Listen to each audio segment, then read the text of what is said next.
waved at me, and then they disappeared. Welcome back to Spooky Storytime, where I'm just gonna pick a place in my inbox, read a story, click next, read a story, click next. We're doing this because I literally have thousands of your weird, unexplainable stories in my inbox, and I want to share as many of them as I possibly can. I don't know if they're gonna be long, I don't know if they're gonna be short, I don't know if they're gonna be good, I don't know if they're gonna make any sense, but we're just gonna pick a place to start and we're gonna see what we get. What's up, glitches? I'm Auntie Matrix, and I read your weird, unexplainable stories about things like glitches in the Matrix, dreams, aliens, and the paranormal. All of the stories that I read are people's real personal experiences that they send in to me. Our motto in this community is we believe you. If you want to join our glitch community on Discord, if you want to join in on the lives, if you want to grab some Anti-Matrix merch, or if you want to grab a copy of my book, A Glitch in the Matrix, all of those links are in the description below. And if you have a story that you want to share, you can send it to antimatrix@gmail.com. Just a reminder that Glitch Community Plus members here on YouTube get early access to videos, which means they get to see these videos a day or two before anybody else. If you'd like to become a member, you can click the join button next to my profile picture. But right now, let's get started. So sit back, grab a snack, and let's get weird. Our first story is actually a video, it looks like. Okay, it says, hey, wondering if you could unpack this for me from my daughter's baby monitor. This particular baby monitor claims to not use IP addresses, so they cannot be hacked. My daughter, who is a great sleeper, randomly woke early morning and came to her door screaming and crying straight after this happened. When we looked back at the footage, my wife went to approximately the time it happened and went straight to this time of her getting out of bed with a voice saying, "Miss you, baby." Then seconds later says, "Oh," in a voice we don't recognize. And only my wife and I have access to the app to watch the kids. I was driving to work when it happened and my wife was asleep in bed and woke up to the sounds of my daughter crying. Let's watch this video. Hold on. I don't know why, but like just black and white baby monitor videos just scare me in general. Okay, hold on. Let's watch.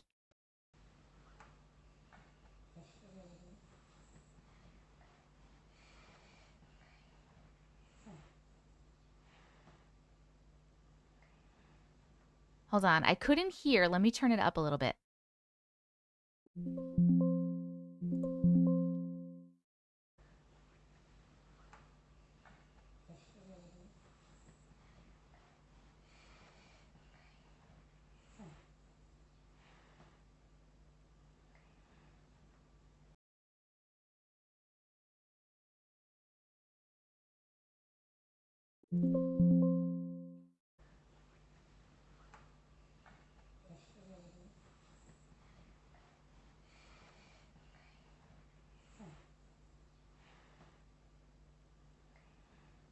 Okay, so I definitely hear the voice. I immediately just assumed it was the baby because I can't understand what the voice is saying. So I just assumed that it was like the baby making like inaudible noises because they were like the baby's getting up, right? So I assumed the child is getting up and going like, as they're getting up. I can't honestly make out what the voice is saying, but I definitely hear a voice. Now, I don't know because I'm not you, so I'm assuming that you would know if that was your child's voice. And I'm assuming that it's not, or else you wouldn't have sent this to me. So in that case, that's kind of wild. Like I said, I can't understand what it's saying, but I understand that your daughter was like really scared and ran out of the room crying and screaming. So they definitely had to have heard something, right? It could also honestly like not be a bad thing though. It could not be a scary thing. It could have just felt scary to the child because they heard something and potentially saw something. We don't know because children see a lot of things that we don't see. But it could just have been startling to the baby, or maybe they saw something, but it could not be a bad entity. You know what I mean? Like I don't get a bad vibe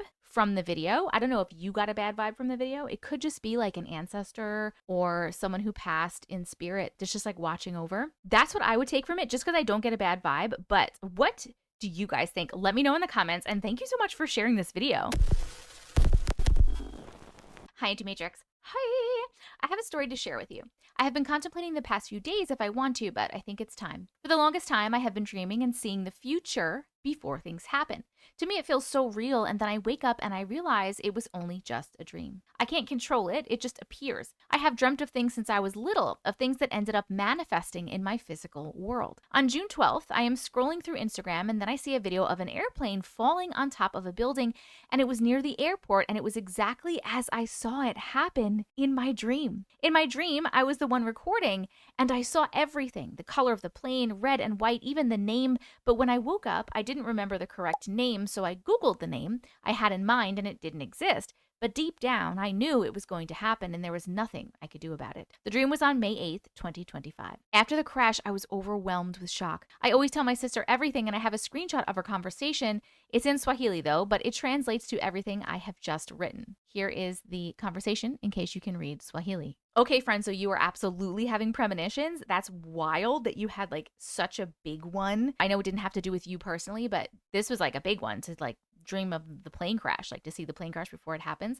I wonder, do you have any premonition dreams of anything that's related to you specifically? Like maybe people that you know or situations in your own personal life that affect you? And if you have you told those people? Or have you tried to stop it from happening? You know what I mean? Also, are they always in dreams? It sounds like they're always in dreams. Or do you have any while you're awake? But it definitely sounds like you are absolutely having premonitions. If it's only of things that you have literally zero control over, I don't know what you're supposed to do with it, honestly. And I'm not sure why you would have those. That's a question that I have. People that have premonitions that have nothing to do with them, which is like a lot of people. If you're having premonitions of other things that don't affect you, like in the literal slightest, why would you be having like those? Like, why are you receiving those premonitions, but not ones for your own personal life? You know, does anybody know the answer to that? Let me know what you guys think about this story, and thank you so much for sharing. Hi, Auntie Matrix. Hi. I've been watching you reading spooky encounters on Facebook and thought I'd finally submit some of my own. I live in the Appalachian Mountains in western North Carolina, and I have so many spooky things that have happened to me here. My family, on my dad's side, has a tendency to see things or hear things that other people don't seem to notice. There were multiple that happened in one day when a couple of female, this will be important soon, friends, and I were at the road to nowhere in Bryson City, North Carolina. It's a road that ends in a tunnel and was never finished. There's all kinds of creepy graffiti, and there are chunks that have fallen off of it over the years. We made it all the way through to the other side, no problem. About halfway through on the way back, our electronics quit working. I started hearing a man whisper my name, and I got a really bad feeling like we needed to hurry out of the tunnel. Nobody else heard it, but they hurried out of there. Once we finally got back out on the side we were parked on, we stopped to rest. I looked up in the forest and saw 3 figures wearing buckskins with long black hair. A man, a woman, and a little girl. The little girl waved at me, and then they disappeared. It was definitely not a malicious feeling like in the tunnel. Oh, okay, because that gave me a malicious feeling. Fast forward about 15 years and many happenings in between to about a week ago. My family has been experiencing some homelessness since Hurricane Helene swept through. Most recently, my daughters were staying with my mom and her husband, and my husband and I were sleeping in the woods in our car. I woke up at around 3 a.m. to a round white face looking at me through my rear window. I was terrified, but had to use the bathroom really bad, and the only place to go was outside. I woke my husband up so I wouldn't be alone. Good idea. I was going to say, do not go out there by yourself. I looked off in the distance, and about 25 yards away, I saw what looked like a boy wearing a long sleeve white shirt and overalls looking my way. I finished up and we left. I have tons more stories about the house I grew up in, but those are the ones I can put into words for now. Bye. I was going to say, why so many weird things? And then I remembered, hello, you said you live in the Appalachian Mountains. So that makes a lot of sense. Okay, the road to nowhere, the way you capitalized it, by the way, in the story, I thought it was the name of a place. Like, I thought it was going to be like a bar or a restaurant or like a diner or something. And then you said it's like the road that ends in the tunnel that was never finished. And I'm like, oh, maybe they made like an establishment out of that. That would actually be pretty cool if they made like a restaurant or something there and they called it the road to nowhere. I think that'd actually be really good. That's a side note. That's just a little side note. Hearing a voice, scary. I don't know how hearing the voice was scarier than the 3 people wearing buckskins with long hair and a child ghost waving at you and then disappearing. I don't know how that's less scary. You said it didn't feel malicious. So maybe those, I honestly don't know. That would scare me way more than hearing a voice. Hearing a voice is scary. I'm not saying it's not. It is very scary. But seeing that, I feel like would be more scary. And also, you seeing the little boy, did the little boy feel malicious, or you just felt like another spirit? I wonder if like these spirits that you're seeing that you don't feel are malicious, are they maybe people that like died in these areas because of all the other crazy shit that like is malicious and crazy in the Appalachian Mountains? I don't know. Let me know what you guys think in the comments, and thank you so much for sharing your story.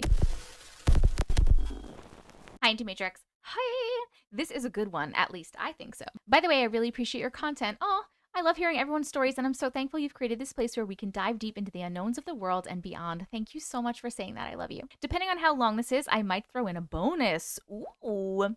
So rewind. I'm in my late teens. For months, I've been trying to remember my dreams and write them down in my journal. But every morning, I woke up to nothing. Total blank. Then one day, it finally happened. I had a dream. I don't remember exactly where the first scene started, maybe in my truck, but suddenly, as if it were being narrated, this powerful voice told me the world is going to end. Next thing I know, I'm at a party.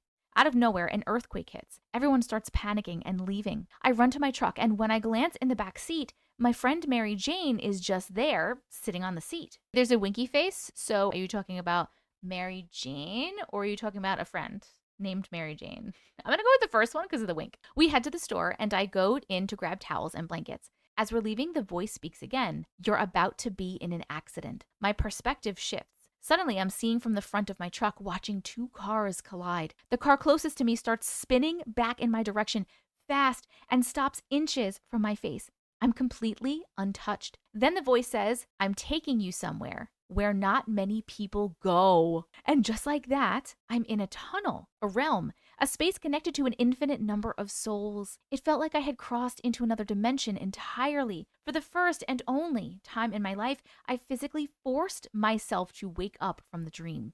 It was like a movie where the character jolts themselves awake by sheer will. Years have passed, and I now understand what that dream meant. 6 months after I had it, my mother passed away. I'm so sorry. My entire life shifted. The end of the world was a symbol for the end of my world as I knew it. Mary Jane in the back seat represented the spiritual journey I was about to embark on, and wow, what a journey it's been. The towels and blankets symbolized the support I would need and would have to ask for to make it through. The car crash? I believe though I wasn't physically hit, I was still a part of the accident. The crash was symbolic of my mother and my brother's passing. I lost both of them to the same thing. Oh my goodness, I'm so sorry. And for a time, I was dangerously close to going down that same path. That's why I came so close to being hit. Being taken through that tunnel was a message. It was showing me the spiritual connection that I carry, and I believe it's tied to my purpose, to why I'm here. I truly believe the voice in my dream was my guardian angel or an angel watching over me. This wasn't my only dream like this, but it was by far the most profound. Around the same time I had this dream, I started seeing angel numbers so much. I kept writing it off until there was no way to reason it. Looking back, whoever is watching over me was very adamant about getting my attention. Without who knows what path I would be on, all I know is I'm thankful for it. I've always been spiritual as a kid, had perplexing questions, and always believed in God. My parents didn't choose my name. It actually came from my brother's dream. To this day, 11 years since my dream, I still feel like I have a guardian angel watching over me and guiding along the way towards peace, love, and enlightenment. Thank you again, Auntie Matrix. You're awesome. Your spiritual sister. I'm so sorry about both of your losses. I'm glad that you actually wrote that one down and that ended up making a lot of sense for you. Thank you so much for sharing it. Let me know what you guys think in the comments. Hey, Auntie Matrix. Hi. Let me start by saying I love your content. I watch your content every day and sometimes your lives when I catch them on TikTok. Thank you so much for watching. Now to why I think my apartment complex is haunted. I've been living here for almost 3 years. When I first moved here, it was a little crazy because I just became disabled due to a car accident prior and I was very depressed. I'm so sorry. And at the time, my relationship was rocky and chaotic. My boyfriend, things would go missing, like his mouthpiece when he worked out, his vitamins, lighters, etc. That would cause arguments because he would think that I touched them or I had somebody around while he was at work. I never saw or touched his items. He's a little OCD. Myself, I'm messy, so when my items go missing, I would just say I misplaced it. I'll find it looking for something else, which I think everybody does, LOL. That's just a little backstory so that you can get an idea. Now, my household has been calm. Not too many arguments, no longer in that severe depression phase. Now we've been seeing things. First scenario, my boyfriend and I decided to put our bed inside the living room because our AC didn't blow cold air like in the living room AC did. And Auntie, it gets hot over here in Jersey. LOL, plus my apartment is in the basement. I have to describe my apartment so that you can get an idea. It's pretty small. Think of a 4x4 box. My couch is against the wall that's left of my bedroom. If you were to sit down in front, you would be in front of the door. To the left of that is a 5-tier rack. On top, it's dishes, second rack microwave, and lids. The rest is pots, pans, and electronics I don't use on an everyday basis. To the left of that is the stove, then the sink, etc. To the left of that is the bathroom, and then my bedroom. We put the mattress in front of the couch. That means we are facing the front door. My boyfriend turned off the lights. We were talking and vibing on the bed. out of the corner of my eye, I see something that looked darker than the dark peek from behind the cup that was hanging on the pole of the rack. I turned to it and it was gone. It was like it got caught and jumped back like a, oh snap, they see me type of thing. I laughed it off because I had the devil's lettuce and told my boyfriend what happened. He was like, oh snap. Like 5 to 10 minutes later, we both seen a shadow walk into the bathroom. Me and my boyfriend jumped up like, did you see that? We both agreed we saw the same thing. He's Muslim, so he tries to avoid stuff like that, but that night made him come to terms. LOL. He started saying his prayers. Second scenario. My boyfriend smokes cigarettes. I don't. He was sitting on the chair smoking a cigarette. He puts it out, gets on his phone like a half an hour later. He grabs for his cigarette. It's gone. He looks around the chair and it's not there. He looks all around the whole apartment. He cannot find it. And he has his glasses on. Mind you, he never moved. He asked me, did I see it? I told him no. He sits back in the chair and just stares into space. He does that when he's frustrated. He gets back up to do something, came back to his cigarette on the floor. LOL, that freaked him out. I started laughing and said we might have a trickster spirit. He wasn't feeling that and started his Muslim prayers. Last and most recent scenario. I was doing my nails on TikTok Live. My boyfriend was sitting in the chair across from me doing his own thing. On the right side of me is my wheelchair I keep after my accident. Being as though I got drop foot, I'm a fall hazard, so I just keep it there just in case. My cat also sleeps in it. I don't know why, but he loves it. While I'm doing my nails, my cat is asleep on the wheelchair. All of a sudden, I hear my cat scratching the wheelchair like if he was trying to catch his balance. When I look up, my baby was on the floor coming to a stop from gliding. My boy looked me dead in the eyes and said, something picked your cat up and threw him off the wheelchair. I'm like, what? He said, you heard his nails right. I said, yeah. He said, while he was looking down at his phone, in his peripheral vision, he seen my cat raise up. And that made him actually pay attention because my cat was asleep. When my cat got picked up, he was trying to gather his balance and something tossed him off the wheelchair. And that's when I seen him as gliding on the floor. We have marble floors. I called my cat over to make sure he was okay. He's okay, just a little startled. He was cautious going back. He started smelling the area around the wheelchair.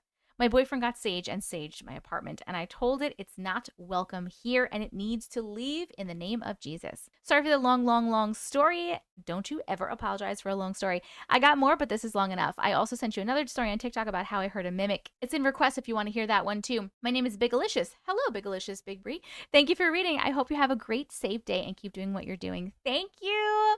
Little side note, I do not look at my DMs on any of my socials on TikTok or Instagram or Facebook because I literally get so many and I can't. That's why I have this email address for stories because I can't. It's too much. Okay, first of all, I know you probably don't have a choice because of the way everything is situated, but bed facing a door, especially the front door, is bad feng shui. Bad for energy flow. Don't do that. If you can prevent it, don't do that. You definitely sound like you have some sort of mischievous entity in your house. Either like a trickster spirit or like house elves that keep stealing your shit. But I feel like it has to be more than house elves because if something picked up and tossed your cat off the chair, it's like something that's like stronger. I say bigger because I'm saying house elves and I'm picturing like little baby elves. I don't even know if that's what they look like. I have no idea. I've never seen one. But you definitely have something mischievous there. It doesn't feel evil to me. I don't know if it feels it to you. It doesn't feel like evil or malicious to me at all. It just feels like annoying. It feels like an annoying spirit, stealing your shit, putting it back, throwing your cat around. But you said you don't have anything going on anymore. I'm assuming it's because you saged and you told it to leave. So good job with that. But that's what I think. You have something mischievous going on. Your poor cat. I can't even imagine. Let me know what you guys think in the comments. And thank you so much for sharing your story. I just want to say the subject of this, it says, I always feel like ... these eyes are watching me. And I literally sang. When I read that, I sang it as, I always feel like these eyes are watching me. And then at the end of the subject line, they wrote, QMJ, we're right here. We're right here. I get you. And then you said joke, not really, but twice. Oh my God. Oh my God. Okay, here we go. Let's read. My story is below, but first I want to send my love, support, and gratitude for the space you hold for us. It's not easy being human, and you help make scary shit more understandable and acceptable to talk about freely. So thank you. That was really, really nice message. Thank you so much. Okay, here we go. Okay, I had something happen to me last week that is still forefront in my mind daily, and I just got to put it somewhere. It's long, so read what you will, and thanks for your time in advance. We're going to read the whole thing, friends. Last week, I'd say between 1 and 3 a.m. as I'm typing this out, I'm just now realizing I actually don't know the exact time this happened, which is weird because I'm very clock aware, always checking the time and glancing at my watch or for one in a room. I was the only one awake in our house. We have a clear sliding glass door that leads to our backyard. We live in a suburb outside of Detroit on a corner lot and have a tall wooden backyard privacy fence. Due to these details, we see constant cars driving both ways up and down the street night and day through this sliding door/fence. Story time. I was standing at this back sliding door getting ready to turn the lights off. No outside lights were on at the time, and finished turning down the house. I can't remember what I was doing at the time, probably on my phone, but I looked up directly into the backyard and I saw what I can truly only describe as a pair of glowing red eyes. Like, think fire engine red, blaring werewolf eyes. They were huge and shaped almost almond, wider on the outsides and coming to a point towards each other, and slowly drifted to my right.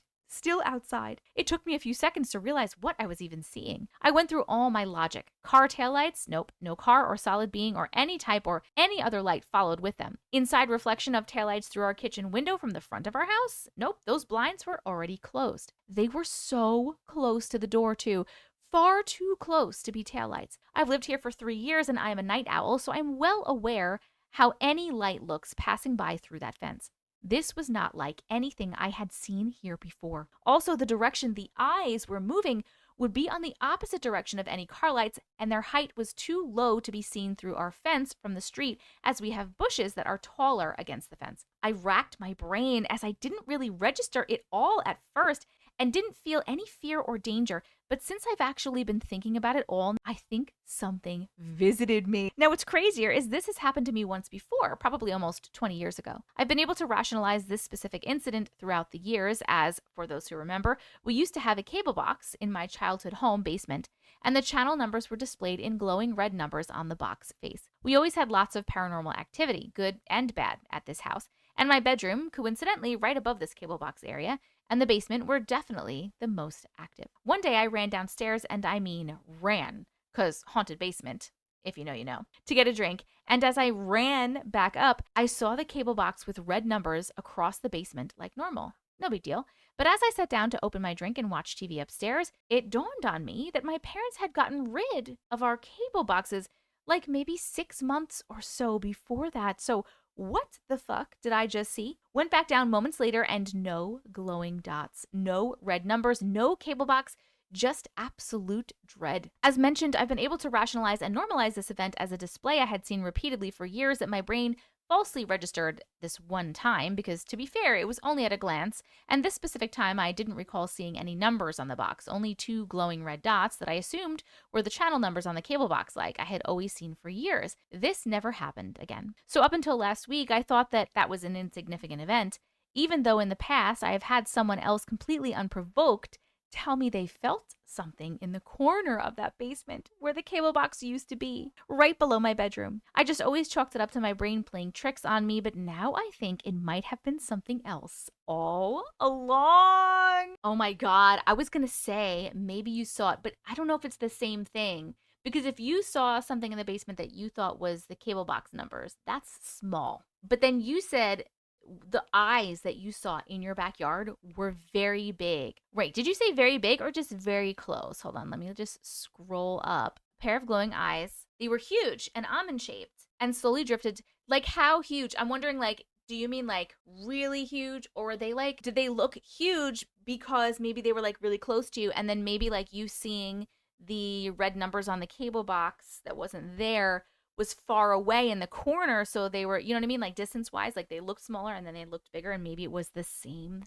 What could it be that had red eyes, and where did it go? Like, if you just saw eyes and just the eyes like floated off. No, thank you. Did you see them disappear?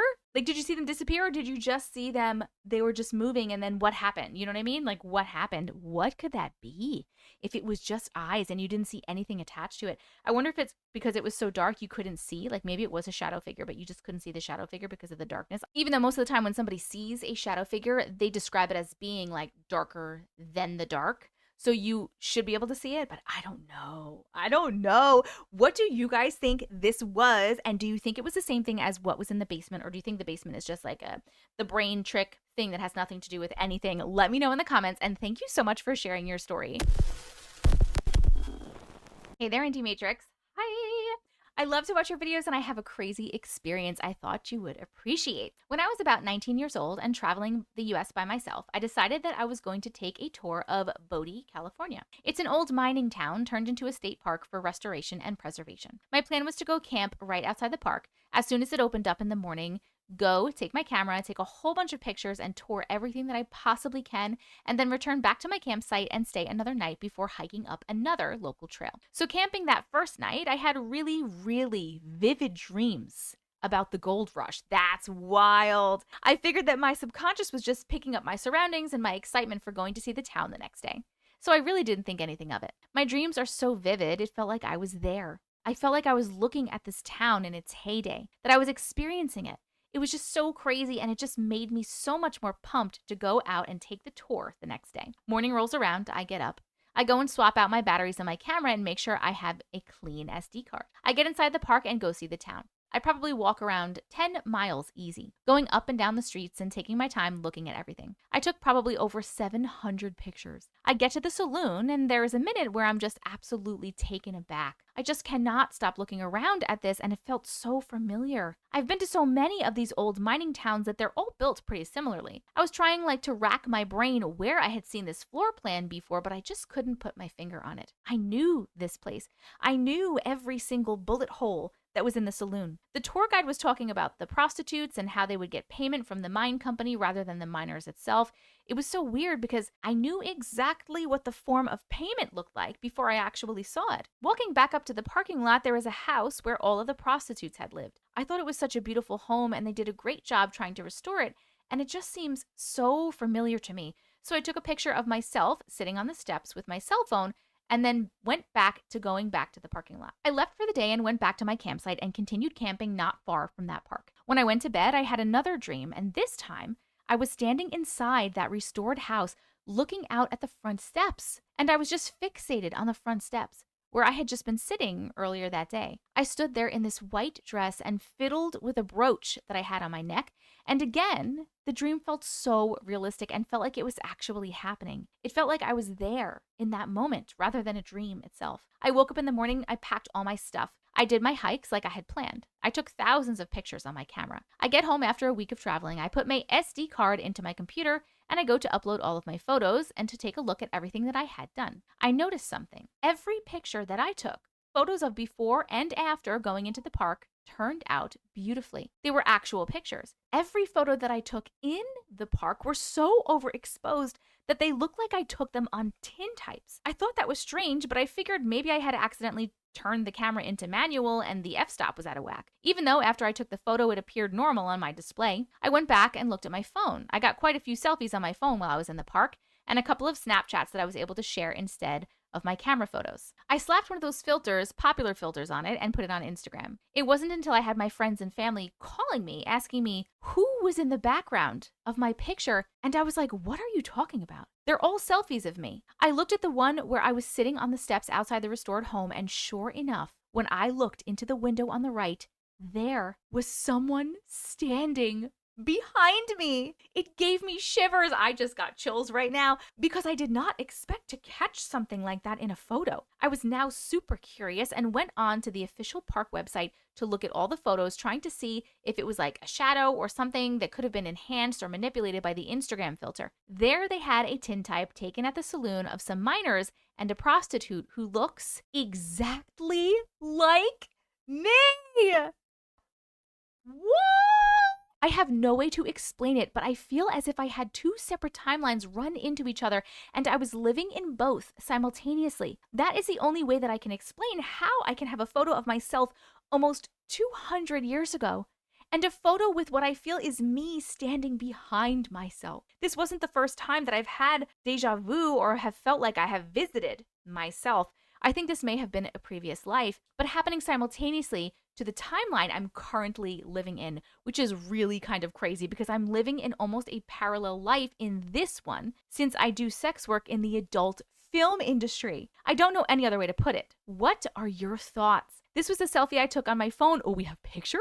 This was a selfie I took on my phone with a timer, and I just slapped the dramatic Instagram filter on it and posted. There's a picture of the lake before you turn to go on the dirt road to get into the Bodie, the overexposed photos that came off my camera, and a cell phone picture I took inside the brothel with a woman that looks a lot like me in the frame. What a weird world we live in. Steffi, hold on, let's look at these pictures. Oh my God, wait till you see these. Okay, so this is the picture of the lake before you turn to go in. Hold on, I'm skipping over that. I want to do that last. These are some of like the pictures that looked overexposed. All the pictures that were taken in there were overexposed. There's that one and this one. Okay.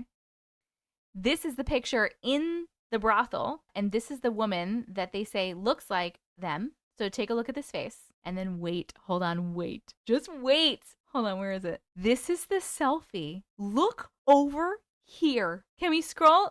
Look right here. Do you see this? It's like it looks like a full fucking apparition. Look at this whole person, head, hair, eyes. Looks similar.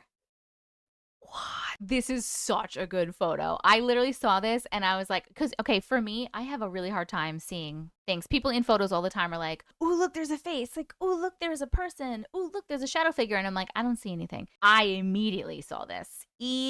Immediately, and it's wild. This is so crazy, and I got like so many chills looking at this picture the first time. It's also so crazy that you were dreaming as if you were like very vivid dreams, as if you were like living in that situation. I wonder, I know you don't remember, you definitely would have like noted it in your story, but like I wonder if when you were asleep you were just visiting that timeline like as yourself. And also the fact that your work lines up like in both timelines is crazy. But I wonder if you were visiting that timeline while you were sleeping, like maybe you being there, you were kind of like in and out of both timelines, like they were kind of crossed over. So you were sleeping and you were like in that other one, and then you were awake, but it was still kind of crossed over, because look at that. This is so crazy. This was a great picture. Great picture. Great story. Thank you so much for sharing. Let me know what you guys think in the comments. Hi, Auntie Matrix. Hi. My name is Jess. Oh my God, twins. And I have two weird experiences I've never been able to explain, one about life and one about death. The first one happened back in 2014 when I was 24 years old and almost 10 weeks pregnant with my first child. Back then, you couldn't find out the baby's gender until your 20-week ultrasound. Wait, is that different now? Because that's how it was when I was pregnant. I was pregnant in 2013. Is it not like that? Can you do it earlier now? And that's a side note. Okay. So at this point, I had no idea who I was carrying, but then I had this dream. And it wasn't just a dream. It was vivid, real. It felt more like a memory than something my brain made up. In the dream, I was sitting in a hospital bed holding a newborn baby. My baby. All I did the entire dream was just stare at this little face, studying every feature. The baby had long, thick black hair and bright blue eyes. I was obsessed. I took in every tiny detail like I needed to remember it. The baby was wearing a baby blue and white onesie, and for some reason, I was absolutely convinced it was a boy. When I woke up, I had this feeling in my chest I can't even explain, like something important had just happened. I knew that was my baby. Not in the, aw, cute dream kind of way. I mean, I felt like I had met my child. I told everyone I was having a boy with black hair and blue eyes. I was so sure. I was borderline obnoxious about it. People thought I was nuts. But then at 20 weeks, the ultrasound said it was a girl. I'll admit, even I had started to doubt myself. I figured it was just a random dream. Pregnancy hormones, right? Fast forward to delivery day. I gave birth to my daughter, and the second I saw her, I screamed out loud, "That's my baby! I dreamt about her!" It was her. Every feature, the thick black hair, the icy blue eyes, and guess what outfit we had packed to bring her home in? A baby blue and white onesie. I hadn't even thought about it until I saw her in it. To this day, I swear I met her before she was born. No one can convince me otherwise. The second story is harder. It was September 11th, 2020, the day my dad died. I'm so sorry. We were extremely close. I lost my mom when I was young, so he and I had that kind of bond where I could almost feel his emotions from a distance. On that day, I was at work. I'm a nurse. And I couldn't shake this feeling of dread. It wasn't anxiety, it was grief, and I didn't know why. I couldn't focus, and eventually I had to step outside just to breathe. The feeling was so intense, it physically pushed me to call my dad. I didn't think, I just had to hear his voice.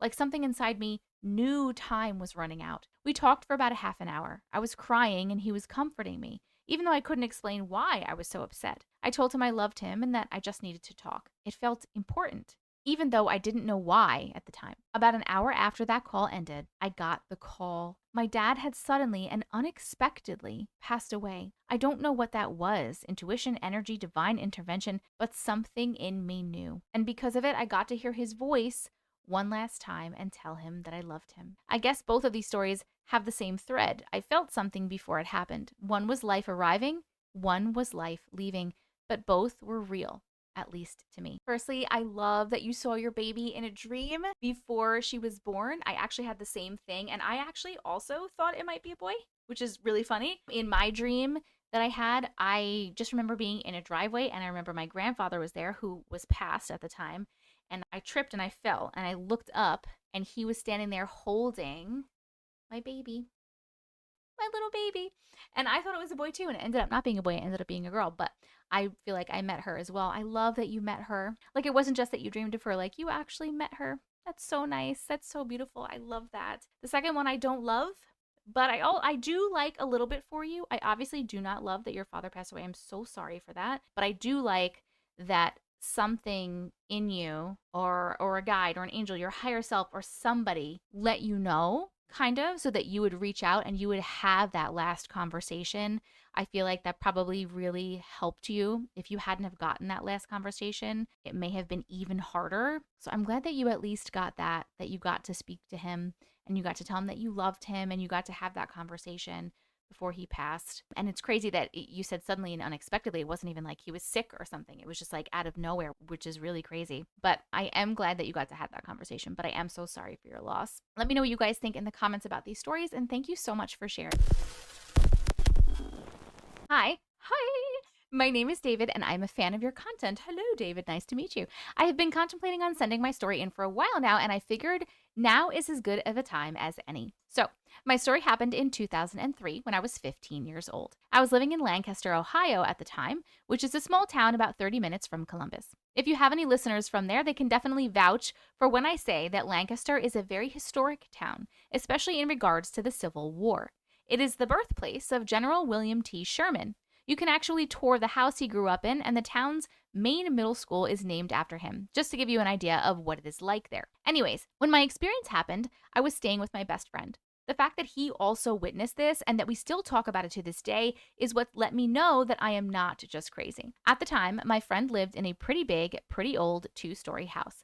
He had been living there ever since we first met a couple of years earlier. He was the first friend I met when I moved to Lancaster from Columbus, and his house was diagonally across the street from mine. When I first begun staying nights at his house, him, his mom, and his brother always told me stories about their house being haunted. They said that at night, a whole bunch of weird stuff, from voices to banging noises to giggling, would happen. I remember one story in particular that they used to talk about. It was about them moving into the place and how there was a child's size dress that kept hanging itself back up on the clothesline in their basement, always finding its way back up no matter how many times they took it down. That freaking creeped me out right now. What do you mean? A child's dress would continue to hang itself back up in the basement? Burn it. Sorry, moving on. The house definitely had a creepy feel to it, but in all honesty, I chalked up most of what they were telling me to them just trying to spook me. Anytime I was staying over, we would hear creaking on their old staircase or banging noises coming from somewhere off in the house. I just explained it away to myself logically, thinking things like, it's just an old house and it's probably the plumbing, right? Well, unfortunately, that would all change on the night in question. It was summertime, and my friend and me were both up playing video games together at about 3 or so in the morning. We were just hanging out, fighting sleep to continue gaming, as teenage boys often do. At some point, we decided we were hungry, so we paused the game to go downstairs to the main level of the house so we could get something quickly to eat. I remember this like it was yesterday, to the point that I even remember what we decided to make. We microwaved 2 full plates of those old miniature egg rolls, the ones that look like pizza rolls.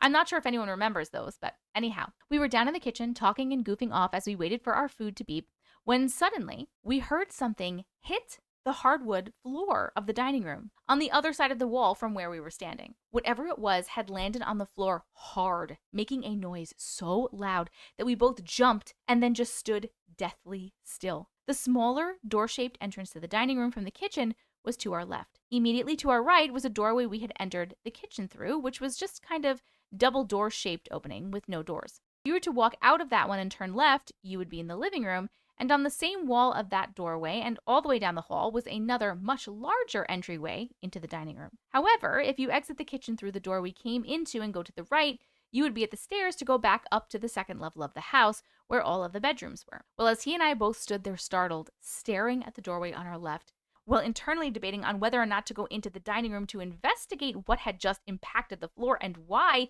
we heard a loud creak sound come from the living room, which immediately drew our attention to the door on our right. Then, before either of us could even say anything or react, both of us simultaneously see this extremely tall, old-fashioned looking man just casually emerge from the living room area and come directly into our view, just walking creepily slow towards the stairs. When I tell you, we were both frozen. I still remember the sinking feeling I got in that moment. The man was at least 6 foot 5 inches tall, just a giant lurch of a man. He had a neatly kept looking beard, and what I remember the most was that he dressed like he had just walked straight out of the 1800s. He had one of those brimmed hats and a long coat on.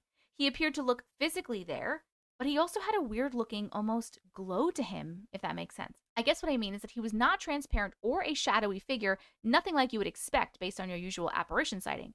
We could see him plain as day, like someone just dressed up for a Civil War reenactment and took a 3 a.m. stroll through the main level of our house, only if that someone were to be illuminated somehow with a strange glow. I should add that the only people in the house at the time was my friend, his mom, and me. When we seen the man walking past the kitchen doorway, he ended up going out of view behind the section of wall on the right side of the frame from where we were standing on our right. The thing is, though, there was nowhere to go from there other than upstairs or out the front door. My friend's steps were loud. Nobody went up them, we would have heard it. And when we finally did get the courage to move, we saw that the front door was still locked. Knob, deadbolt, and chain. I just remember how shook we were after the man walked out of our view. My friend and I looked at each other completely wide-eyed. I asked him, "Did you see that too?" To which my friend replied, "The giant dude walking through my house? Yeah, I saw it." After the shock and fear finally subsided enough, we ran upstairs very cautiously and peeking around the corner of the second flight. We woke his mom up and asked her if she had anyone over, and she said no. And when we explained what we just saw, she did not act surprised at all. Him and I searched the entire upstairs after that, and there was nobody there. My theory, we caught a glimpse of a deceased Civil War soldier doomed to walk what was once his battlefield until his soul crosses over or he finds what he is looking for. That, or my friend and I had the exact same hallucination at the same exact time on a completely random sober night in 2003. Either or, that is my story of what we saw. If you share this, feel free to use my name. Okay. Have a great day. Oh my God, that was so scary. I think I agree with you. I feel like it was maybe like a residual spirit, a residual haunting, because he wasn't coming at you. He wasn't even looking at you. It's as if you weren't there for him. He was just walking. So I really do feel like it's like a residual haunting where he was just walking, and that's where he was just walking in his life, and he was just doing it as a spirit. But oh my God, that was really scary. I think it's so interesting that he wasn't transparent. He wasn't a shadow figure. He was like a full-on fucking person, but he was a little glowy. Like the little glowy to me is like, is that showing that he was a spirit, or is that like showing that you're seeing into like another timeline? Do you know what I mean? I'm not really sure, but the glowy was interesting. I don't think I've ever heard anyone describe seeing an entity, an apparition in that way. And I think that's a very interesting way to describe it. But this was scary. I loved it. Thank you so much for sharing your story. Let me know what you guys think in the comments. Hi, Auntie Matrix. Hi! I have plenty of stories that have happened to me throughout these past years, but I'll share this one. Please keep me anonymous. You got it, boo. Over a decade ago, I almost lost my life. I was at the hospital for a few weeks, after which many things changed for me. Things continuously happen that I cannot explain. Fast forward a few years after that accident, I was driving home from work. I was on the highway. It was a clear, sunny day. People drive a little too fast here. I still had 25 minutes until I was supposed to arrive at home. I looked in my rearview mirror and saw that a car was coming too fast behind me. He didn't show any signs of slowing down. I immediately put my signal on to go to the far right lane. As I was switching over, the guy behind me also switched, and we were now in a position where we were going to collide. I was sure I was going to hit the bridge or go over it. I thought to myself, this is where I die. I closed my eyes and braced myself for the impact. A few seconds later, I realized nothing was happening. My heart was beating extremely fast. I opened my eyes and I was literally outside our garage, which was 25 minutes from where I originally was. My hands were still on the steering wheel, but the car was off and the keys were in my hand. I looked around me thinking I was in the afterlife or trying to understand what was happening. Many things crossed my mind. I sat in the car for a few minutes trying to gather myself. When I walked inside, my wife asked if I left work early. I told her no and told her what happened. She looked at me and said I was extremely pale and to sit down because I was still shaking. I don't know what happened that day. I don't know who or what saved me, but ever since then, I have memories of life events that apparently never happened. For example, I have memories of getting married in 2019, but I actually got married in 2017. The memory of my wedding day is different from what my wife, family, and friends have. The event they said happened, I have no memory of. We only discovered this after my wife asked me why I keep putting 2019 as our marriage date. My wife has witnessed many things happen to me or around me, and we just have no explanations for them. A close family friend has also witnessed some events. She believes I crossed timelines and I'm from a different timeline. I really don't know what to think at all. I have so many questions and no answers. Okay, so I went from quantum immortality to not quantum immortality to quantum immortality again. I was like, oh man, that was quantum immortality. But then when your wife was like, hey, did you come home from work early? And you were like, no.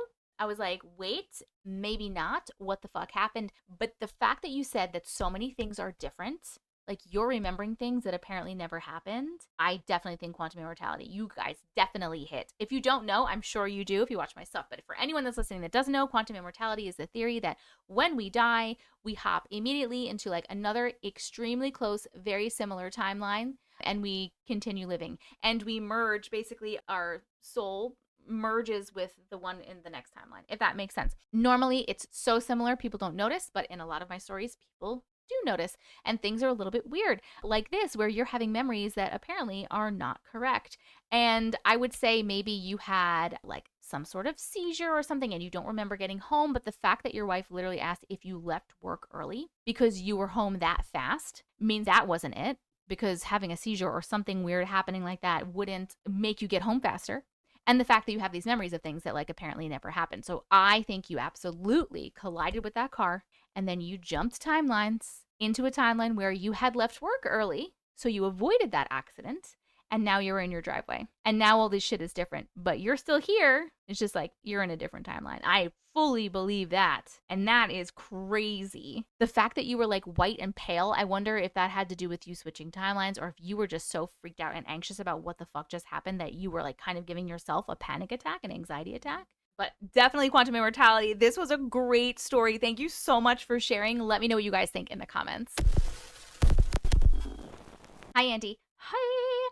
My name is Haley and I'm from Pennsylvania. Hello, Haley from Pennsylvania. I've been wanting to write you for a little while now, but I've been debating on what story I should tell you. Let's just say I've finally decided I guess it's time to tell you about the music box. My whole life, I've experienced some pretty crazy things that might not all make sense. One thing's for sure, let's just say my entire family believes now in the paranormal. It was early July, year 2016. Me and my family decided we would go downtown to our local farmer's market called Roots. There we found a beautiful early 1940s mechanical jewelry box that played music and had a spinning ballerina. My dad's plan was to restore the music box and give it to my sister as a birthday present. One thing's for sure, when it was sold to us, the guy let us know. Unfortunately, the music box was shot. The ballerina would still spin, but there was no sound. Later on that night, to keep the music box a secret, my dad hid it on top of our china cabinet. Strangely, that night, I was woken up at 3 a.m. to the sound of a little girl laughing. And no, at the time, I had no younger siblings. I figured it was just a dream, so I attempted to go back to sleep until I heard footsteps coming from downstairs. I opened my door to my bedroom, which was located down the hall from the kitchen where the china cabinet stood. As I peered down this empty hallway, I saw nothing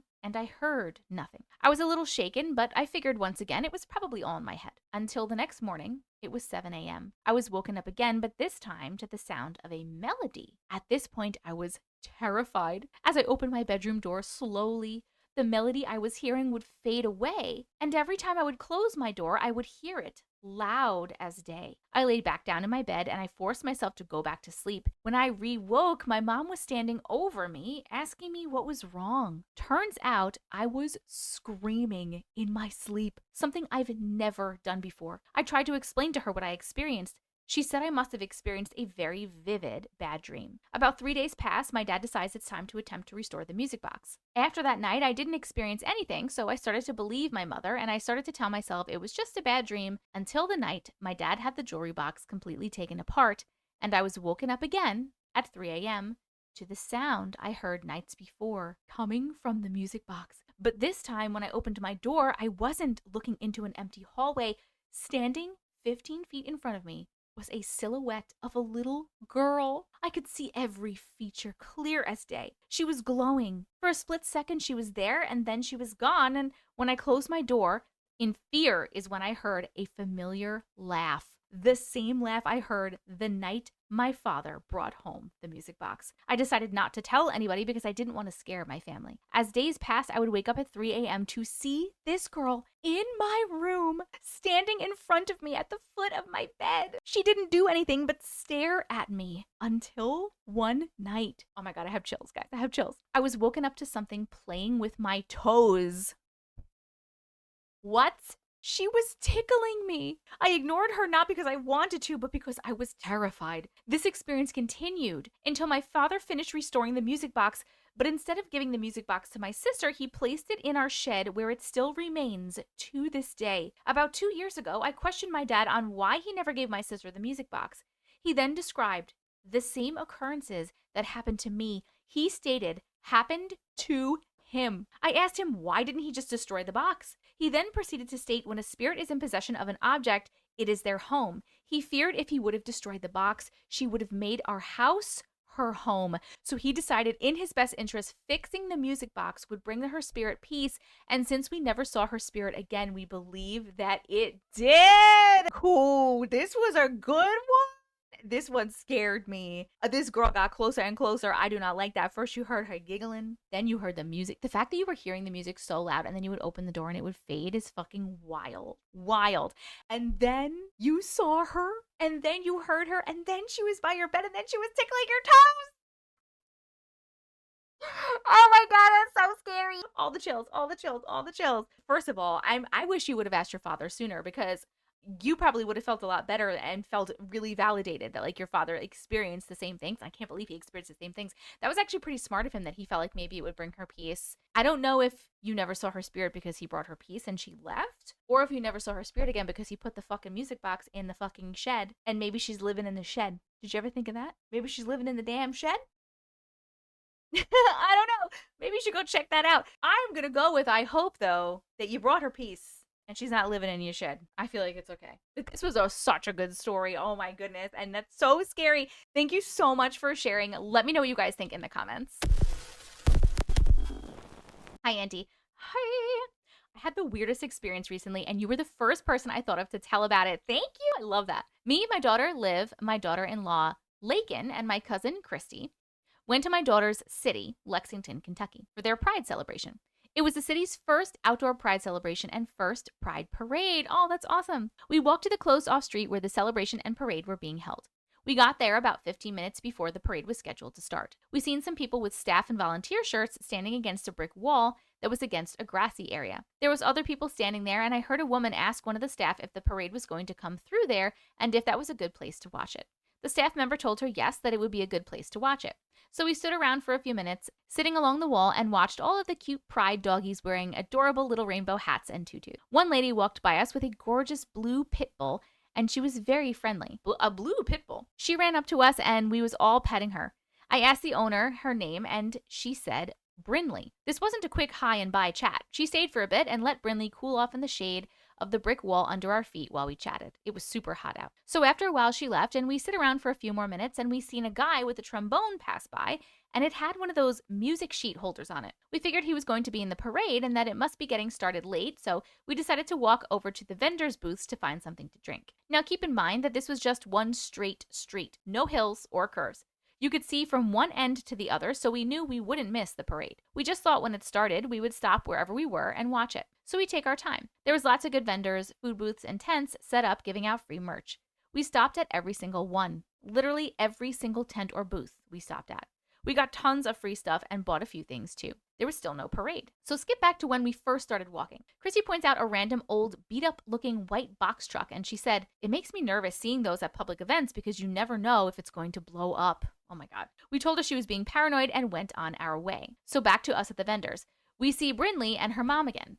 Brinley is laying in one of those tents trying to cool off, panting bad, and her mom has her leash and is standing outside the tent. We walk up and I say, "Poor Brinley is burning up out here in this heat. I feel you on that, Brinley." Her mom looks at us like we're crazy. Like she was thinking, "How do you know my dog's name?" It was so strange. Like we all hadn't just had a 10-minute conversation with her. We all kind of look at each other quizzically and just move on. We stop at all the other vendor booths and even stop to get our bracelets that show we're old enough to drink alcohol. All of this was out in the open. Every booth and tent was facing the street with the fronts open. There's still no parade. We get to the very last tent and cross the street to go back up to the other side. Once again, we stop at every single booth or tent. We get almost to our initial starting point and we decide that maybe they delayed the parade till later in the evening since it was so hot. The celebration lasted all day and they were even doing Pride after dark, so it made sense to us. I stop at the final booth and I get a mixed drink and we decide to leave and are planning on coming back later when it cooled off. On our way back to the car, we pass by an apartment complex and I see a little sign that had a bunch of writing on it, and for some reason, it caught my eye. Everyone walked ahead, but I felt compelled to stop and read it. It said, "If you're reading this, wake up!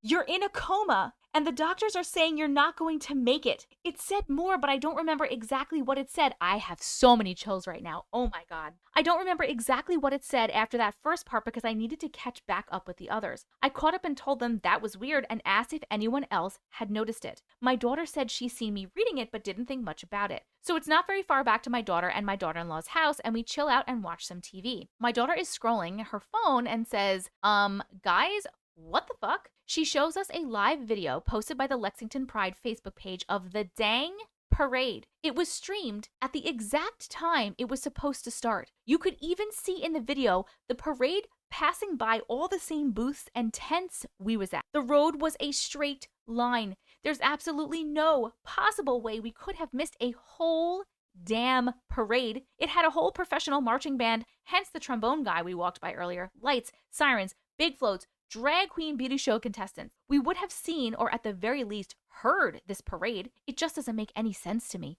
We was all stunned and tried so hard to come up with a rational explanation, but there wasn't. But there isn't any explaining it. The parade went the whole length of the street. We should have been caught right in the midst of it. When I get home, I tell my son of the story and he says, "I keep getting this paranoid feeling thinking someone was going to attack the celebration and blow it up." That, of course, made me think of Christy pointing out the box truck. Then Brinley's mom acting like she'd never met us, and the sign I read. It was just such a strange experience for all four of us. Chrissy said she felt like she was in a haze when we were walking back out, and when she thinks back, it's like a blurry memory. I just don't know. I'm thinking someone done something nefarious to the celebration and we never made it back from Lexington alive, and somehow we all jumped to a different timeline. It's the only thing I can come up with. I would love to know your thoughts. Okay, I was thinking that happened, but can I just say I am so thrown off by this fucking sign. When you read that sign, I got the most chills I have gotten in a long time. You saw a sign that said, "Wake up, you're in a coma, and the doctors are saying you're not going to make it." Are you still in a coma?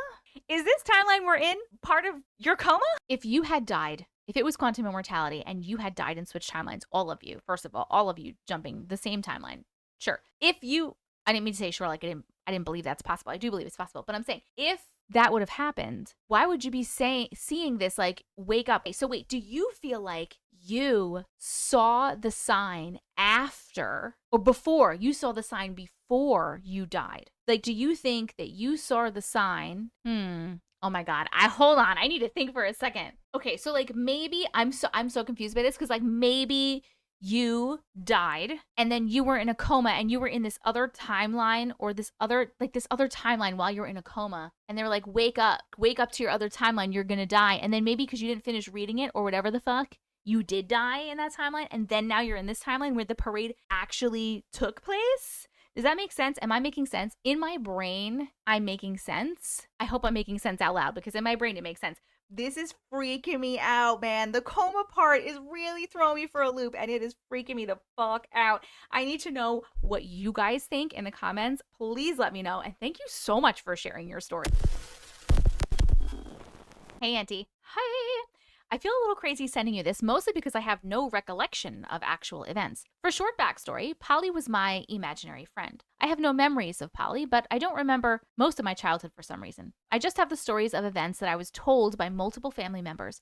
From my mother to distant older cousins, everyone knows the story of Polly, who we believe was a ghost. I couldn't tell you how old I was because most of my memories start at age 8, and by then, Polly was gone. I also couldn't tell you what order the events were in, but here are some of the events that happened. When my mother asked me about Polly, these were my answers. What does Polly look like? I said she had dark skin and wore an apron. When I was asked about where Polly's parents lived, I simply said, in heaven. My mother would end the story there and say Polly lived in hell. Wait, why would your mom say that? Another story recalled to me was one day my family went to a fast food restaurant. To my family, the place was empty other than the workers. Not uncommon for my area. But when I walked in, I shouted, Polly! Polly was there. When leaving the restaurant, I said, Polly, let's go. And my mother, terrified of Polly, replied, no, she cannot come home with us. My mother and brother, 1 year younger than me, have also seen her at least once. My mother one day was home alone and she heard laughter coming from my bedroom, like a little girl giggling. When she went to go investigate, Polly was sitting on my dresser. As scary as that is, was my brother was scarier. One day I was playing with Polly. She was sitting in our computer chair and I was spinning her. I was going faster and faster and my mom was in the kitchen with my brother. We lived in a double-wide trailer so she could see me in our dining room playing. Fed up with the spinning, she told me to stop. However, I kept playing, faster and faster. My mother eventually yelled at me to stop messing with the chair because it was dangerous. After my mother yelled at me, my brother suddenly screamed, no, stop, that's my mom! My family believes he saw her going towards my mother and it scared him. My mother even had an exorcism performed on me. I guess my mother reached out to my great aunt and contacted my aunt's church. They came and did the exorcism while I was asleep. My dad and brother had left the house, but my older sister, 4 years older, was still at the house and remembers that. The next morning, I woke up with scratches on my face. I don't know how we got rid of Polly. The priest told my mother that Polly was attached to a piece of furniture that we had gotten at a junk store. Maybe the dresser she was sitting on? But since I made friends with her, she was able to leave the house and was stronger. I think they said I would have to tell her to leave and stop being her friend, but I don't remember if I did that. Polly is now a recurring joke with my family and a constant reminder that an imaginary friend isn't always imaginary. Part 2. Years later, I had a dream about Polly. I'm a lucid dreamer, and so I can usually remember them when I wake up and can control them if things get too scary. Something I learned as a kid because I would have nightmares frequently. I couldn't see Polly in the dream, but I knew it was her energy pulling me. In the dream, I was in an old house, one I had never seen before.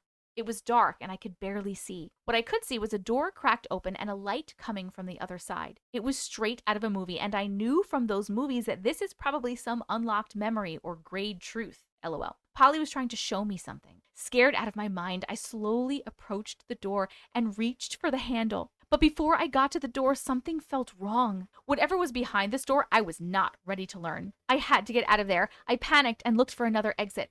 The dream ended with me climbing out a window. To this day, I don't know what was behind that door, and I regret not opening it. I have thought about trying to unlock these memories, but maybe I'm not supposed to know. I love you and all the stories you receive. Please and thank you if you read my story. You're welcome!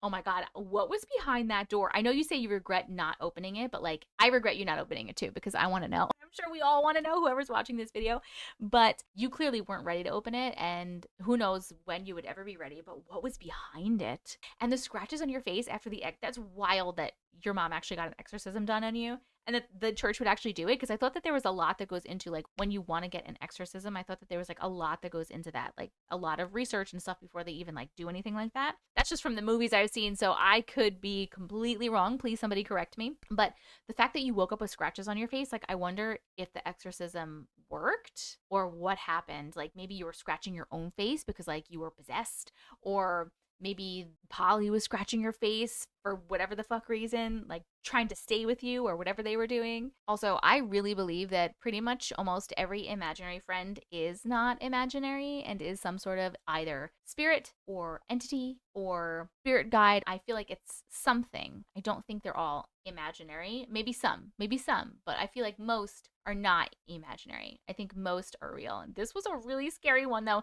I feel like maybe in the dream, she was trying to have you remember because you clearly blocked all of that shit out. So maybe she was trying to have you remember for some reason. I feel like if you ever wanted to try to remember, I think the best way, the easiest way to do that would probably be like hypnosis. If you have somebody that can like put you under and help you recall that experience or those experiences, or even like bring you back to the door that you were trying to open. But if you do, let us know. But otherwise, just bask in the fact that you didn't, that you don't remember anything, because it sounds really scary.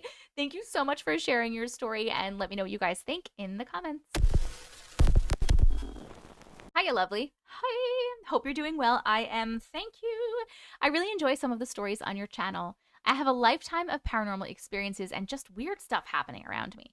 I thought I'd share a story that happened years ago. This is 100% true, and I'll never be able to explain it. In 2000, when I was 18 years old, I got married to a soldier. For the wedding reception, my then husband wore the most hideous shirt, which I made no secret of my dislike. LOL. It actually became a joke between us. This shirt was a blue short-sleeved button-up with a massive dragon printed on it. Really ugly. Anyway, after getting married, we moved to an army barracks in Northern Ireland. This shirt was in my husband's wardrobe initially, but one day he realized it was gone, and I got accused of throwing it away, which I hadn't. Over time, more and more of his clothes were disappearing, and there was just no explanation for it. After about a year, we moved back to England.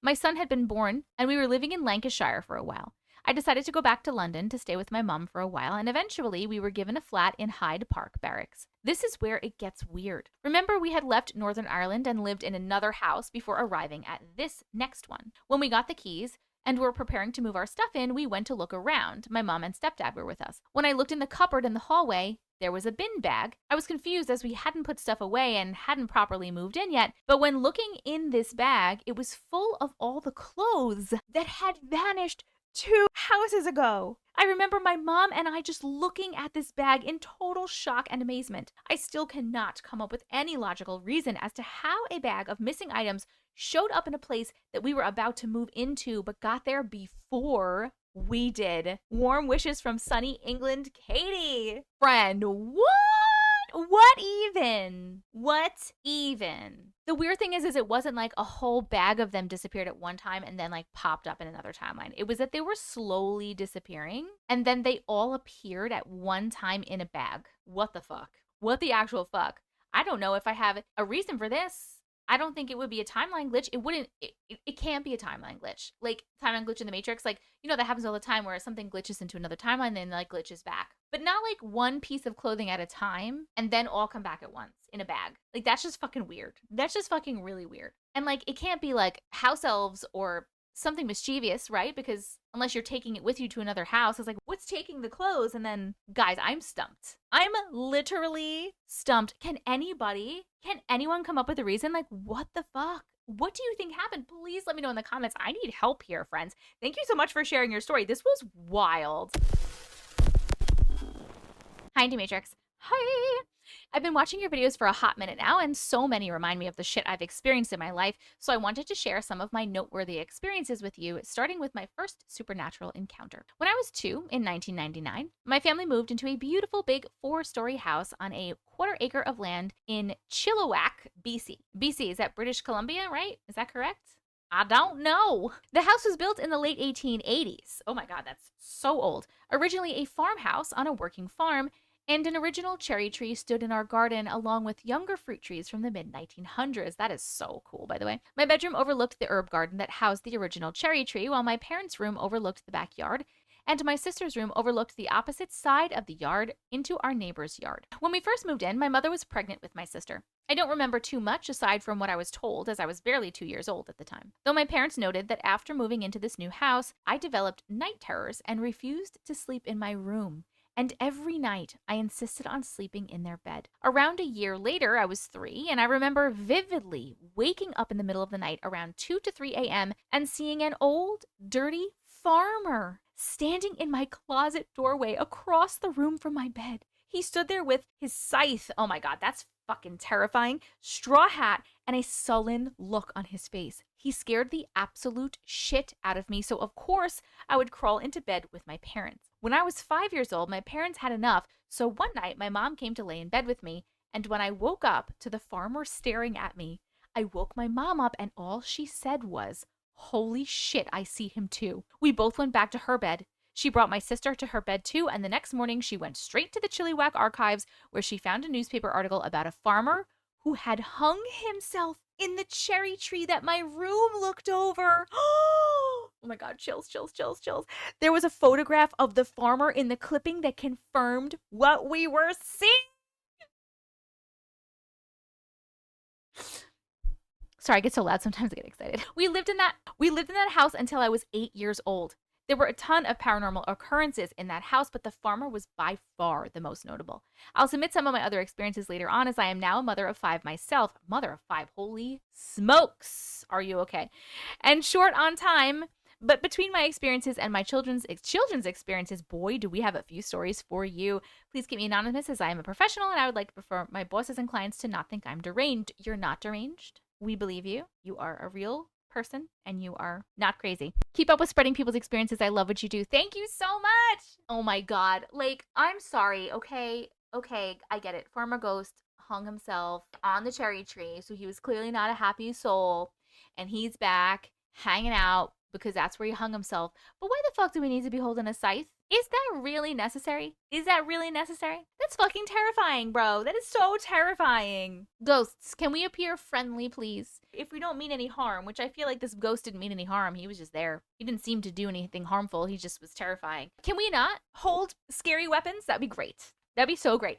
This was really scary and very good. Thank you so much for sharing your story. I'm so glad your mom saw it too, by the way. I'm so glad. I'm so glad. I love when people get validated, especially when children are validated. So I'm so happy. So glad that happened for you. Thank you so much for sharing, and let me know what you guys think in the comments. Hi, Auntie. Hi. I'm 12 years old. Oh, hi. And I'm writing this with my grandma. Hello, Grandma. I love hearing your stories and especially listening to them on road trips or small drives. You have been a tradition for me and my grandma. We love you and your channel and have the best of wishes. Oh my freaking God, that makes me so happy. I love you guys so much. That's so sweet that you guys are like listening together. This story happened to me when I was in 2nd grade. I was driving to school one morning with my great grandma, since she worked at the same town I went to school in, about a 30-minute drive from our house at the time. It was a pretty normal day. I got dressed up, ate cereal, and got in the car. But when we approached a bridge on the side of the highway just beyond a bend, we saw a family. In this family, there was a young boy around 12 years old, along with 2 girls around 6 and 9 years, and a baby who couldn't have been older than 10 months or so. Living in a small town, we pulled over to see if they needed a ride since it was cold and several miles to the town that we were headed. When we pulled over, they immediately got in and then they introduced themselves. The mom told us they were heading to the school to drop off their 3 oldest. As we continued, the dad gave us their address for us to pick them up tomorrow. That was very nice of you. The rest of the day was back to normal until the next day we went to the address that the parents gave us. When we pulled up to the house, it was abandoned. All the windows were shattered and boarded up. The roof had collapsed and there was mold pouring out from the inside. It was very clear they did not ever live there and ever will, so we waited until we had to go. As I mentioned earlier, we lived in a small town, so my great-grandma knew almost everyone, including my principal, so she went up to him and gave him these people's names and ages, to which he searched for multiple days and came to the conclusion he has never had any kids with their names or ages. It's been several years since then, and we still haven't seen or heard anything about this family. And I am Native American, part of the Crow tribe, so it could have been something to do with my religion. But what do you think? Oh my God. I think that is scary. That you literally had them in your car. They were in the car with you. And then they just weren't there anymore. And their house was literally abandoned. I feel like part of me wants to say that that was like a timeline crossover. That's what part of me wants to say. Especially if the principal like searched and couldn't even find the children's names in the directory. And it's not like something happened, right? Like, because maybe they were all psychos. Maybe they were just all real people, psychos. Why there would be a 10-month-old psycho and a 6-year-old and 9-year, who knows? But I feel like if that were the case and they were trying to do harm to you, like as crazy people, they would have done harm to you. But clearly they did not, unless they did. And you switched timelines. No, I don't think that happened, but maybe. You never know. You never know. Who really even ever knows? So I don't want to say that. They're not just crazy people. So if the principal couldn't find them in the database and the house was like literally abandoned and collapsed and stuff, I feel like there was like a timeline crossover and they were in another very similar timeline and you picked them up. As your timelines crossed over, you picked them up. You drove them. You were so super nice, said you were going to pick them up again tomorrow, and then you weren't in their timeline anymore. And so in that timeline now, that house was abandoned. That is what I'm going to go with. I think it would freak me the fuck out, though. It would freak me out so bad to know that these people were in my car. That is super crazy. Thank you so much for sharing your story. Let me know what you guys think in the comments. Hi there, Auntie Matrix. Hi. Love you and your videos. I love you. I have a spooky story for you. It's not anywhere near as scary as some of the stories I hear you post, but I figured I'd share anyway because to me, it was extremely scary and it has stuck with me for years. Okay, so this happened when I was about 7 years old. I'm 29 now, and I still remember it like it was yesterday. I was laying down in a little bed next to my parents' bed since I hated sleeping alone in my own room. Everyone else was downstairs for a little get-together, so the room I was in was quiet and dark, but the hallway light was on, and the bedroom door was cracked open just enough to let the light shine through where I can still see a little, so it wasn't pitch black. And that's when I saw it. There was a man standing in the doorway. At first, I swore it was my dad. Same build, same size, same hat. He always wore his Miami Dolphins hat, and this figure had one too. He wasn't moving, just standing there and breathing heavily. I remember saying, "Dad, is that you? You're scaring me. Please stop. You're scaring me with this story. I have chills." But nothing. He just stood there breathing like that, not saying a word, and then I knew it wasn't him. I screamed for my mom. As soon as I heard my mom running up the stairs, the figure didn't run away or disappear. It faded into the door. When my mom got to the room asking what happened, I told her everything and asked if Dad was up here playing a prank on me, and she said no, that he's been downstairs the whole night. She tried to calm me down and put a cold towel over my head as if I was delirious or had a fever, but I know I didn't have a fever. I wasn't sick. I do remember resting because my stomach was hurting from something I ate, but I know for a fact I did not have a fever. She said maybe I saw the ironing board with clothes on it, but no, the ironing board wasn't even near the door. I know what I saw. And the craziest part, years later, my brother told us he saw the same exact thing when he was little. A man in a hat in the same house. I've never forgotten that night, and honestly, I don't think I ever will. I don't think I'll ever forget it because that gave me chills too. That was definitely, in my opinion, a mimic of your father. That's what I think. I think it's interesting because normally with mimics, you will hear them before you see them because they need to build up enough energy to be able to physically manifest themselves. You know what I mean? So normally you will hear like your dad calling you and hear that. And then like as it gains energy, you will see it. But it went like straight to seeing it. That's what I think it was. I would say like a timeline crossover, but I don't think that because he wasn't saying anything to you. He was just breathing and just standing there. And that's fucking creepy. So I feel like the fact that he was just standing there breathing heavily. Do you remember his face at all? Like, do you remember, were you seeing the back of his hat? Was he facing away from you or was he like staring at you? Because also a lot of times when it's a mimic of a person, I'm getting chills talking about this because mimics freak me out. When it's a mimic of a person, they're not facing you. Like a lot of times they're not facing you. I guess because they're not good at doing the face.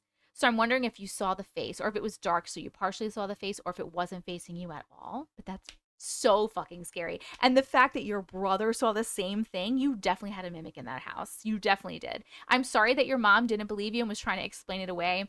I do wish that all parents would believe their children, but at the same time, as a mother, I understand trying to help find a potential rational explanation to make the child feel better and sometimes to make yourself feel better. You know what I mean? Like, holy shit, maybe mom was like, holy shit, this is scary. Or maybe mom was like, I know this, I've fucking seen this before and didn't want to tell you in the moment. But I feel like you would have known that by now. Years later, she probably would have told you. So maybe she didn't see it. But either way, that was scary. Definitely a mimic. That's my opinion. Let me know yours in the comments. And thank you so much for sharing your story.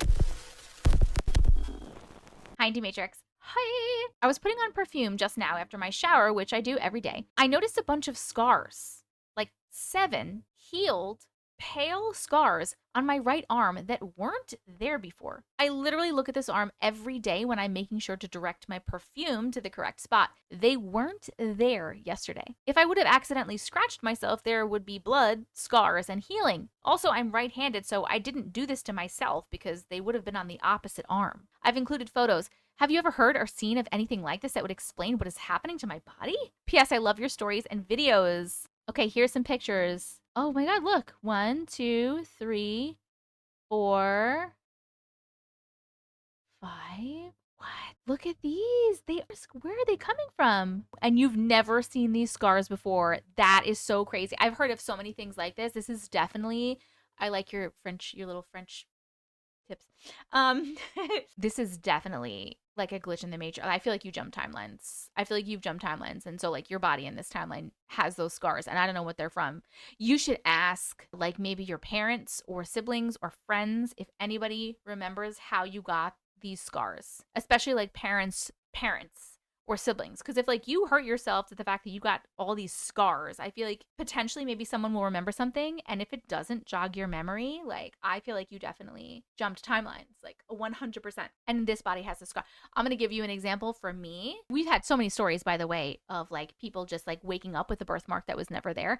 I had a birthmark right under here and it was like white and just like a strip like right here for my whole life, my whole entire life. And I don't know when it left, but it's not there anymore. I don't stare at that part of my body all the time, so I couldn't give you an exact time, but I had it for literal years. And it's not like I had it as a kid and I grew out of it or something. Like I literally had it. I remember seeing it up until like even my early 30s, and I'm 42. So at some point I've switched and that's gone. And that freaks me out. So I understand how you're feeling with these just popping up out of nowhere. So I think that you switched timelines. I don't know why, but I think you did. That's my thoughts on it. You guys let me know what your thoughts are on it in the comments. Let me know what you think. And thank you so much for sharing. How weird. Hi, Auntie Matrix. Hi. I love your channel and work. Thank you for creating this space for people like me. I love watching your videos after a long day of researching, dissertation writing, and teaching. I have a few stories to share, but today I'd like to share the one that has had me confused for years now. I'd like to get some clarity. I really hope you get a chance to read my story. Just a warning, this is long, and I also kind of went off on a tangent at the end. I am so sorry. I had to get it off my chest. Please do not be sorry. First of all, thank you so much for the compliments. I'm so glad you love the channel and the community. Welcome to the community. Thank you for being a part of it, and thank you for sharing your story as well. Oh, second of all, we don't care how long your stories are. You know we love the long stories. You know we love the long ones. I have a story that has confused me all my life, and I thought this might be the best platform to share it.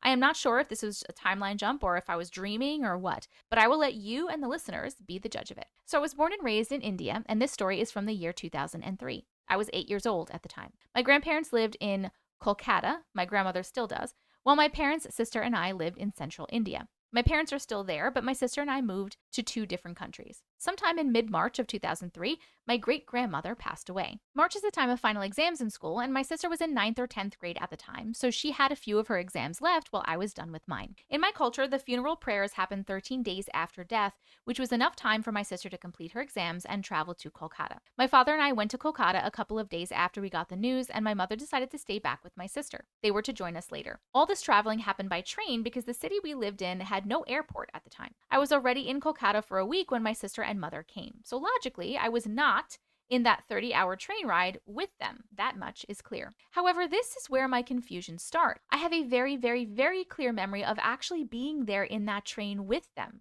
And not that I remember the entire journey, but I only remember one incident from it. So the train ride is long, and usually such long route trains have a pantry car that provides food to the passengers, but this particular train had no pantry car. So my parents always packed a whole lot of food, breakfast, lunch, dinner, snacks, everything, anytime we were to catch this train to go to Kolkata. And since we were kids at the time, my parents were particularly careful about how much food they packed. Their logic was, if we are short on clothes, we can buy more upon reaching Kolkata. But with kids, we absolutely need food, water, and medications during the journey. But there are also several stops along the way, railroad stations where the train halts that have a food court, and one can buy food from there as well. But usually my parents never relied on that and packed food from home. But that particular year, with everything going on, my mother couldn't pack as much food. She thought she would buy dinner from this particular railway station, which was scheduled to arrive at around 8 p.m. But the train got super delayed for some reason. And it was 11 p.m., but the intended station was nowhere near. Now, I remember traveling with my mother and sister. I remember being hungry and my mother being super restless. Some fellow passengers saw us and the condition that we were in. There was a mother and a son and 2 Punjabi Sikh men. They offered us food. I remember the 2 Sikh men gave us these super delicious but huge parathas that I could only eat half of because I got so full. And the mother-son gave us some fried okra. The okra was a little oversalted, and I remember whispering that to my mom, to which she had corrected me by saying, "Don't complain about their kindness, finish the food, and remember to thank them." These 4 people saved us that night because our train finally reached the station from where we had planned to get food from around midnight, by when the shops were already closed, and it was not safe for my mother to get off the train and walk around the empty railway station to find any open shop. This is all I remember from that journey, which is not unusual for me given how long ago this happened. I am 30 now, for reference, and this is how I remember most things from my childhood anyway, in random snippets with nothing else before or after that. A few years ago, when my parents, sister, and I were having a conversation, this incident came up. My parents were going to catch the same train to go to Kolkata. My mother was complaining about how she hates this train because of how much food she has to cook, and I was reminding her that things have changed now. We can order food online and it will get delivered to their seat, and it's nothing like that time when we were going for great-grandma's funeral will happen. To which she and my sisters started to react like, "Oh my God, it was so terrible."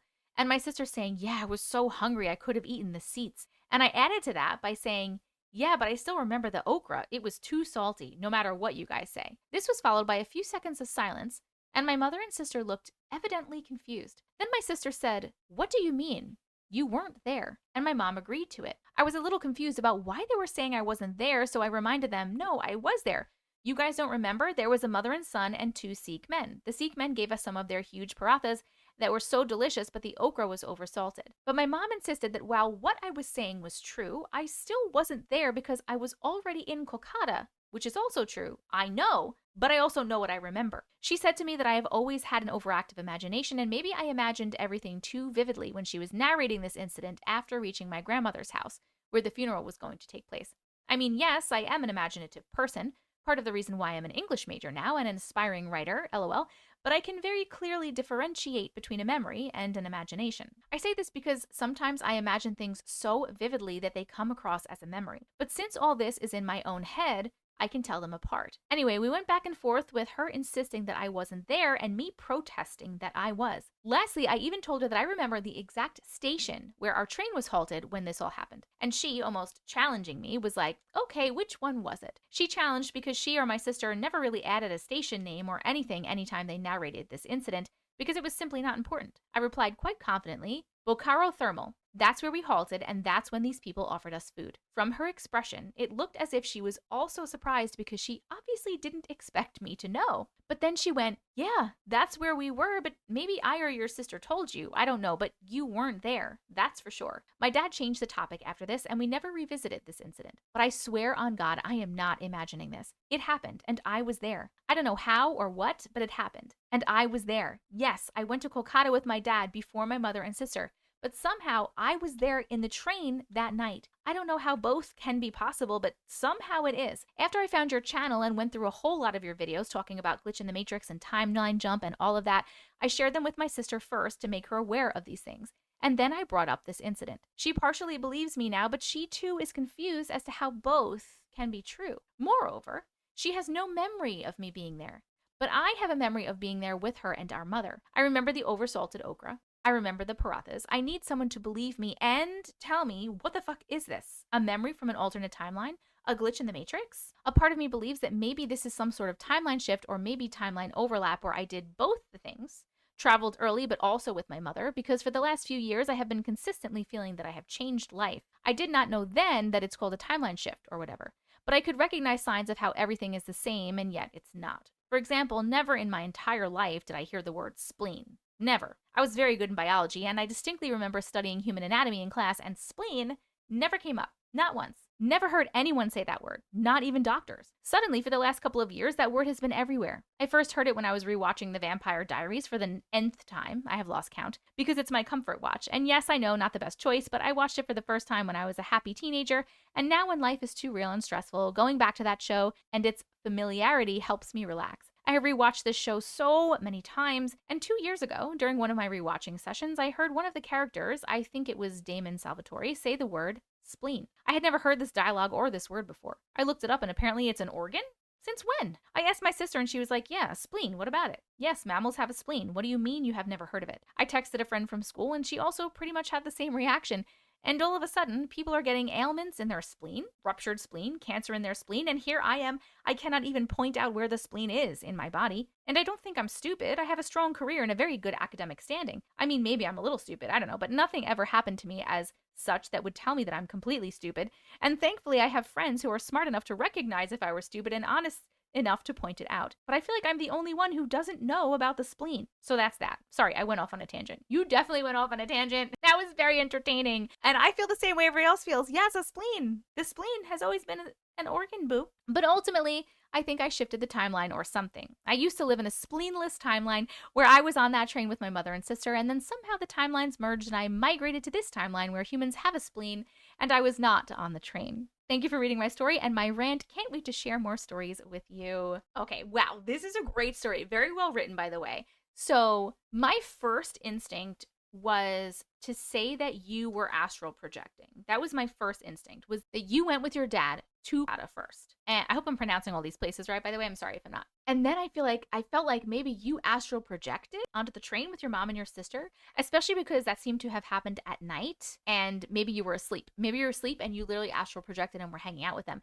The only thing that wouldn't make sense to me in that instance is the fact that you said to your mom, like, this is oversalted, and your mom was like, hey, be polite and eat it and say thank you. So, but she doesn't remember that interaction, which is weird. So the fact that she doesn't remember that interaction and the fact that you are now saying the spleen thing, which is literally absurd to me because of course there's always been a spleen, those things say timeline jump. And it doesn't have to mean that you're in both timelines at once. It could mean that like in your last timeline, you were on the train with your mom and your sister. And then you switched into this timeline where you were actually went with your dad and that never happened. And there's a spleen. But then when did you remember it? Oh my God, because I don't know. Maybe they did happen at the same time. I have no idea. My first instinct, I was like so very confident in saying astral projection that you were astral projecting until you said the thing about the spleen. Because the spleen thing, you had to have switched timelines. There's no fucking way that you went through all this schooling and you don't remember that there's a spleen. There's no way. So it's like a very normal organ. So I guess a timeline thing, but you're in two timelines at once, or you're remembering two timelines at once. Okay, how about this? Maybe this is the timeline you're in, but while you were dreaming one time, since you were so young, maybe you're not remembering that you were asleep, and maybe while you were dreaming, in a dream, you were astral projecting, visiting another similar timeline in which you were on the train. But it was the timelines were so similar that what you said happened is what actually happened, but you just weren't there in this timeline. But you visited a timeline where you were, and you had that one memory. Because you also don't have memories of the rest of the train ride. That's the only memory that you have. But that's again where I go, maybe you were asleep and you were astral projecting on the train. But then I go back to, but hey, the spleen thing. You know what? I hate to do this, but I'm not sure. I'm not sure which one it is. I'm gonna need help. I need help in the comments. Please help me. What do you guys think? Let me know. And thank you so much for sharing your story. This was crazy. That concludes our creepy compilation for today. If you like videos like this, make sure to hit that subscribe button and turn on notifications. But if you want to keep it going right now, you can check out this video or this playlist.